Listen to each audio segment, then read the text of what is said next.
जय बोलो भारत माता की जय बोलो भारत माता की राष्ट्रपिता महात्मा गांधी जी की भारत माता की राष्ट्रपिता महात्मा गांधी जी की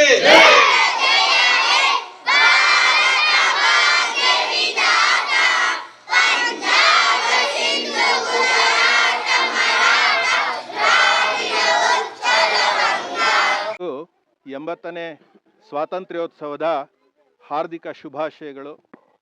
ಇಂದು ನಮ್ಮ ಯಾಂದಹಳ್ಳಿ ಗ್ರಾಮದಲ್ಲಿ ಸರ್ಕಾರಿ ಕಿರಿಯ ಪ್ರಾಥಮಿಕ ಶಾಲೆ ಇಲ್ಲಿ ಸ್ವತಂತ್ರ ದಿನಾಚರಣೆಯನ್ನು ಆಚರಣೆ ಮಾಡುವಂತಹ ಸುಸಂದರ್ಭದಲ್ಲಿ ನಮ್ಮ ಮೈಸೂರು ಜಿಲ್ಲಾ ಕರ್ನಾಟಕ ರಕ್ಷಣಾ ವೇದಿಕೆ ಸ್ವಾಭಿಮಾನಿ ಬಣ ಇವರು ಬಂದು ಕಾರ್ಯಕ್ರಮವನ್ನು ನಾವು ಭಾಗವಹಿಸ್ತೀವಿ ಕಾರ್ಯಕ್ರಮದಲ್ಲಿ ಅಂತ ಕೇಳಿಕೊಂಡ್ರು.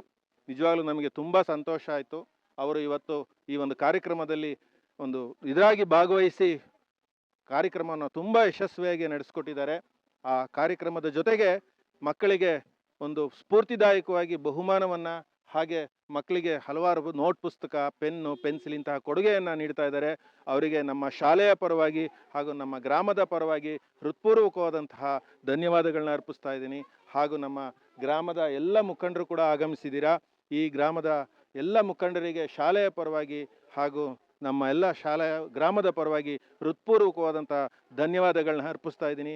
ಎಲ್ಲರಿಗೂ ಕೂಡ ಮತ್ತೊಮ್ಮೆ 80ನೇ ಸ್ವಾತಂತ್ರ್ಯೋತ್ಸವದ ಹೃತ್ಪೂರ್ವಕವಾದಂತಹ ಶುಭಾಶಯಗಳನ್ನ ಕೋರ್ತಾ ಇದ್ದೀನಿ. ಧನ್ಯವಾದಗಳು. ನಮಸ್ಕಾರ. ಸ್ವಾತಂತ್ರ್ಯ ದಿನ 80ನೇ ಸ್ವಾತಂತ್ರ್ಯ ದಿನಾಚರಣೆಗೆ ನನ್ನ ಹೃದಯಪೂರ್ವಕ ಅಭಿನಂದನೆಗಳನ್ನ ತಿಳಿಸ್ತಾ ಇದ್ದೀನಿ. ಸರ್ಕಾರಿ ಶಾಲೆನ ಬರೀ ಹಿಂದುಳಿದ ಶಾಲೆ ಅಂತ ಖಂಡನೆ ಮಾಡ್ತಾ ಇದೆ. ಬರೀ ಇದು ಹಿಂದುಳಿದ ಶಾಲೆ ಅಲ್ಲ, ಸರ್ಕಾರಿ ಶಾಲೆಯಲ್ಲಿ ಎಲ್ಲ ರೀತಿಯ ಸೌಲಭ್ಯ ಸಿಗ್ತಾ ಇದೆ. ದಯಮಾಡಿ ಸಚಿವರಾಗಲಿ ಅಥವಾ ಶಿಕ್ಷಣ ಸಚಿವರು ಇದ್ರ ಕಡೆ ಗಮನ ಹರಿಸ್ಬೇಕು. ಸರ್ಕಾರಿ ಶಾಲೆ ಬಗ್ಗೆ ದಯಮಾಡಿ ಗಮನ ಹರಿಸಿದ್ರೆ ಸರ್ಕಾರಿ ಶಾಲೆ ಇನ್ನೂ ಉನ್ನತ ಸ್ಥಾನಕ್ಕೆ ಏರೋಕ್ಕೆ ಒಂದು ಅವಕಾಶ ಸಿಗುತ್ತೆ ಅಂತ ನಾನು ಕೇಳ್ಕೊತಾ ಇದ್ದೀನಿ. ದಯಮಾಡಿ ಎಲ್ಲ ಪೋಷಕರು ದಯಮಾಡಿ ಸರ್ಕಾರಿ ಶಾಲೆಗೆ ಮಕ್ಕಳನ್ನ ಕಳಿಸಿ. ಇಲ್ಲಿ ಎಲ್ಲ ರೀತಿಯ ಊಟ ತಿಂಡಿ ಇರ್ಬೋದು, ಮಕ್ಕಳ ಶಿಕ್ಷಣ ಇರ್ಬೋದು, ಶಿಕ್ಷಕರ ಒಂದು ವ್ಯವಸ್ಥಿತೆ ಇರ್ಬೋದು. ಶಿಕ್ಷಕರು ಈಗಂತೂ ಇನ್ನೂ ಉನ್ನತ ಸ್ಥಾನಕ್ಕೆ ಹೇಳ್ಕೊಡೋಂಥ ಮಟ್ಟದಲ್ಲಿ ಬರ್ತಾ ಇದ್ದಾರೆ ಸರ್ಕಾರಿ ಶಾಲೆಗೆ. ದಯಮಾಡಿ ತಾವೆಲ್ಲರೂ ಸರ್ಕಾರಿ ಶಾಲೆಗೆ ನಿಮ್ಮ ಮಕ್ಕಳನ್ನ ಕಳಿಸ್ಕೊಡ್ಬೇಕಾಗಿ ನಾನು ಕೇಳ್ಕೊತಾ ಇದ್ದೀನಿ ಸರ್. ನನಗೆ ಕಾನ್ವೆಂಟ್ಗಿಂತ ಗೌರ್ಮೆಂಟ್ ಶಾಲೆಯಲ್ಲಿ ನನಗೆ ಮರ್ಯಾದೆ ಸಿಕ್ಕುತ್ತೆ. ನಮಗೆ ಮರ್ಯಾದೆ ಅಂತಂದರೆ ನಮಗೆ ಮಕ್ಕಳೇ ಮಕ್ಕಳು ನಮ್ಮನ್ನು ಅಳತೆ ಮಾಡ್ತಾರೆ, ಸರಿ ಅಂತ ಅಂತಾರೆ. ಹಾಗಾಗಿ ಒಪ್ಕೋತಾರೆ, ನಮಗೆ ಇಲ್ಲಿ ಮರ್ಯಾದೆ ಇದೆ, ಈ ಶಾಲೆಯಲ್ಲಿ ಹೋಗಿ ನಾನು ಏನು ನನ್ನ ಜೀವನದಲ್ಲಿ ನಾನು ಕಲ್ತಿದ್ದೀನೋ ಅದನ್ನು ಈ ಮಕ್ಕಳು ಕಲಿಸ್ಕೊಡೋಣ ಅಂತ ನಾನು ಬಿಡಿದ್ದೆ.